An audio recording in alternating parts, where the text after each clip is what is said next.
Friends, और videos के लिए हमारे इस चैनल को सब्सक्राइब करें और बेल आइकन को भी ज़रूर दबाएं। Hello friends, welcome to my YouTube channel. Friends, आज की वीडियो में हम एसएसटी के कुछ और इंपॉर्टेंट क्वेश्चन करने वाले हैं जो कि सीटर के एग्जाम में पूछे जा सकते हैं। इनको आप जरूर करना। और अगर आपने मेरे चैनल को अभी तक सब्सक्राइब नहीं किया है तो सब्सक्राइब जरूर कर दें और बेल आइकन को भी प्रेस कर दें। ठीक है जी, तो हम शुरू करते हैं। पहला जो क्वेश्चन है वो है, भारत के उत्तरी विशाल मैदानों में किस प्रकार की मिट्टी पाई जाती है। तो भारत के जो उत्तरी विशाल मैदान है, जो नदर्न प्लेन्स हैं, उनमें कौन सी मिट्टी पाई जाती है, किस प्रकार की मिट्टी पाई जाती है।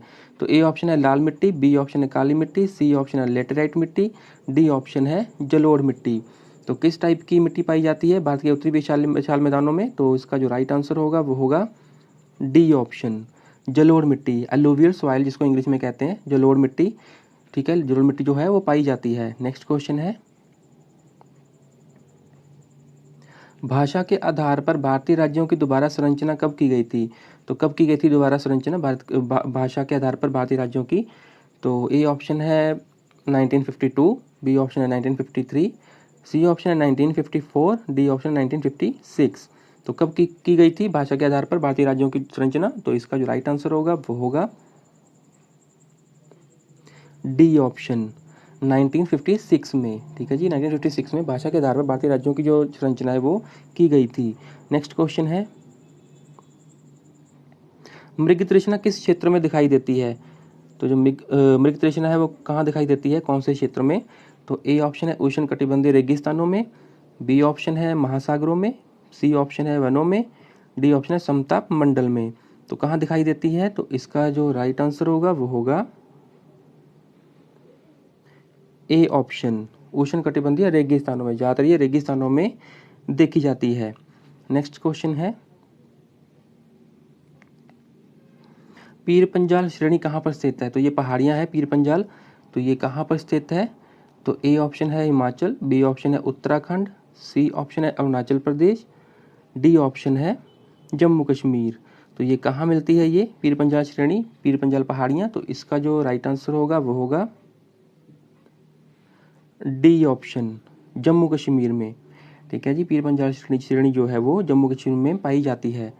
नेक्स्ट क्वेश्चन है जी, निम्नलिखित में से कौन सा देश भारत का पड़ोसी देश नहीं है। तो ये 4 देश दिए हैं, तो इनमें से कौन सा देश है जो भारत का पड़ोसी देश नहीं है, नेबरिंग कंट्री नहीं है। तो ए ऑप्शन है म्यांमार, बी ऑप्शन है भूटान, सी ऑप्शन है नेपाल, डी ऑप्शन है जापान। तो कौन सी कंट्री है जो भारत का पड़ोसी देश नहीं है। तो इसका जो राइट आंसर होगा वो होगा डी ऑप्शन, जापान। जापान जो है वो नेबरिंग कंट्री नहीं है इंडिया की। ठीक है जी, बाकी म्यांमार, भूटान और नेपाल जो है तीनों ही पड़ोसी देश हैं, बस जापान नहीं है। नेक्स्ट क्वेश्चन है जी, स्लेम स्टील प्लांट कहाँ पर स्थित है। तो ये स्टील प्लांट है स्लेम स्टील प्लांट, तो ये कहाँ पर स्थित है। तो ए ऑप्शन है आंध्र प्रदेश, बी ऑप्शन है तमिलनाडु, सी ऑप्शन है कर्नाटका, डी ऑप्शन है केरल। तो ये कहाँ पर स्थित है। तो इसका जो राइट आंसर होगा वो होगा बी ऑप्शन, तमिलनाडु में। जो स्लेम स्टील प्लांट है वो तमिलनाडु में स्थित है। नेक्स्ट क्वेश्चन है,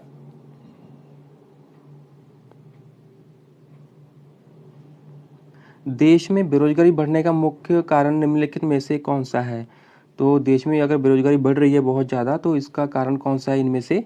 तो ए ऑप्शन है गरीबी, बी ऑप्शन है काला धन, सी ऑप्शन है अनपढ़ता, डी ऑप्शन है जनसंख्या में तीव्र वृद्धि। तो इसका जो राइट आंसर होगा वो होगा डी ऑप्शन, यानी कि जनसंख्या में तीव्र वृद्धि। जनसंख्या बहुत ज़्यादा बढ़ रही है जिसकी वजह से बेरोजगारी भी बढ़ रही है। हमने मुख्य कारण बताना था, तो जनसंख्या में तीव्र वृद्धि जो है वो मुख्य कारण है बेरोजगारी का। नेक्स्ट क्वेश्चन है, समानता का अधिकार भारतीय नागरिकों के लिए क्या सुनिश्चित करता है। तो जो समानता का अधिकार है वो भारतीय नागरिकों के लिए क्या सुनिश्चित करता है। तो ए ऑप्शन है धार्मिक समानता, बी ऑप्शन है आर्थिक समानता, सी ऑप्शन है सामाजिक, धार्मिक, राजनीतिक समानता, और डी ऑप्शन है इनमें से कोई नहीं। तो क्या सुनिश्चित करता है समानता का अधिकार। तो इसका जो राइट आंसर होगा वो होगा सी ऑप्शन, सामाजिक, धार्मिक और राजनीतिक समानता। तो ये तीनों सुनिश्चित करता है। नेक्स्ट क्वेश्चन है,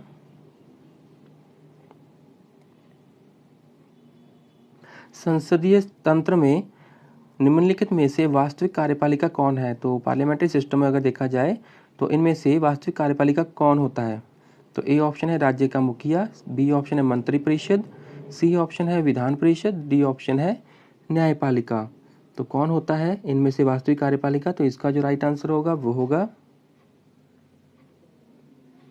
बी ऑप्शन, मंत्रिपरिषद।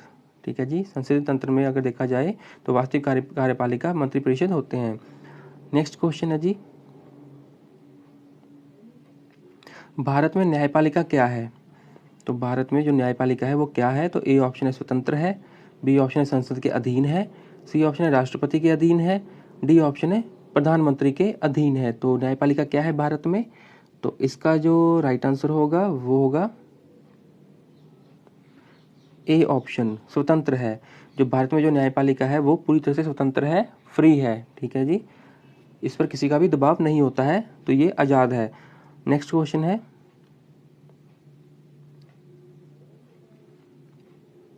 हिंदुस्तान एरोनॉटिक्स लिमिटेड निम्नलिखित में से किसका उत्पादन करती है? तो ये कंपनी है, तो किसका उत्पादन करती है? ए ऑप्शन है घड़ी उत्पादन, बी ऑप्शन है बिजली उत्पादन, सी ऑप्शन है एयरक्राफ्ट उत्पादन, तो डी ऑप्शन है मोटरसाइकिल उत्पादन। तो किसका उत्पादन करती है ये, तो ये बताना है। तो इसका जो राइट आंसर होगा वो होगा सी ऑप्शन, एयरक्राफ्ट उत्पादन करती है। ठीक है जी, हिंदुस्तान एरोनॉटिक्स लिमिटेड कंपनी जो है वो एयरक्राफ्ट उत्पादन करती है। नेक्स्ट क्वेश्चन है,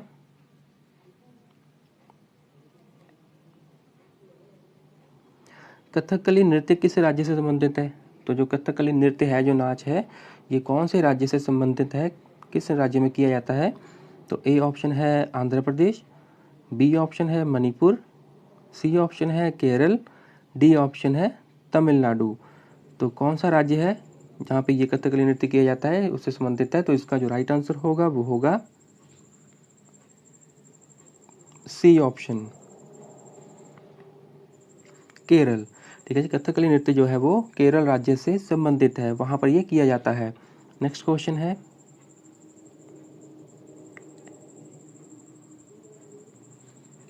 निम्नलिखित में से किस रूसी यात्री ने सबसे पहले अंतरिक्ष में कदम रखा था?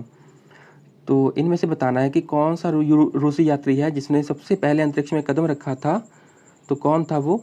तो ए ऑप्शन है अमंड सेन, बी ऑप्शन है मार्शल टिटो, सी ऑप्शन है यूरी गागरिन, डी ऑप्शन है कास्परोव। तो कौन था इनमें से रूसी यात्री जिसने सबसे पहले कदम रखा था अंतरिक्ष में? तो इसका जो राइट आंसर होगा वो होगा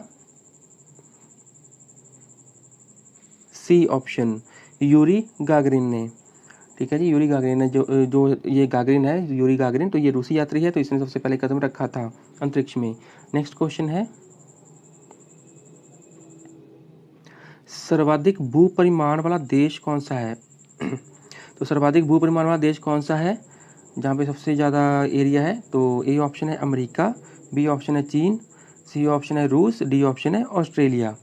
तो क्या होगा इसका राइट आंसर? इसका राइट आंसर होगा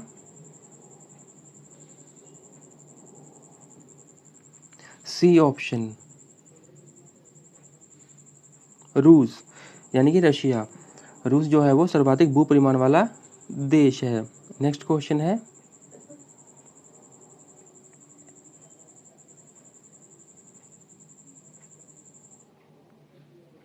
बृहस्पति और मंगल के बीच परिक्रमा करने वाले छोटे ग्रहों को क्या कहा जाता है? तो बृहस्पति और मंगल के बीच में परिक्रमा करने वाले जो ग्रह हैं, उनको, छोटे ग्रह, उनको क्या कहा जाता है? तो ए ऑप्शन है पुच्छल तारे, बी ऑप्शन है उल्का, सी ऑप्शन है क्षुद्र ग्रह, डी ऑप्शन है नोवा। तो क्या कहा जाता है इनमें से? बृहस्पति और मंगल के बीच में जो परिक्रमा कर रहे होते हैं छोटे छोटे ग्रह को, उनको क्या कहा जाता है? तो इसका जो राइट आंसर होगा वो होगा सी ऑप्शन, क्षुद्र ग्रह। ठीक है जी, जो बृहस्पति और मंगल ग्रह के बीच में परिक्रमा करते हैं छोटे छोटे ग्रह, उनको क्षुद्र ग्रह कहा जाता है। ठीक है जी, तो राइट आंसर होगा सी ऑप्शन, क्षुद्र ग्रह। तो फ्रेंड्स ये एसएसटी के इंपॉर्टेंट क्वेश्चन थे जो कि सीटेट के एग्जाम में पूछे जा सकते हैं और बहुत ही इंपॉर्टेंट क्वेश्चन हैं, इनको आप एक बार जरूर कर लेना। और अगर आपने मेरे चैनल को सब्सक्राइब अभी तक नहीं किया है तो सब्सक्राइब जरूर कर देना और बेल आइकन को भी प्रेस कर देना ताकि आपको मेरी वीडियोज़ का जो नोटिफिकेशन है वो आपको पहुँचता रहे। ठीक है जी, तो हम मिलते हैं नेक्स्ट वीडियो में कुछ और इंपॉर्टेंट क्वेश्चंस के साथ। तब तक के लिए थैंक यू।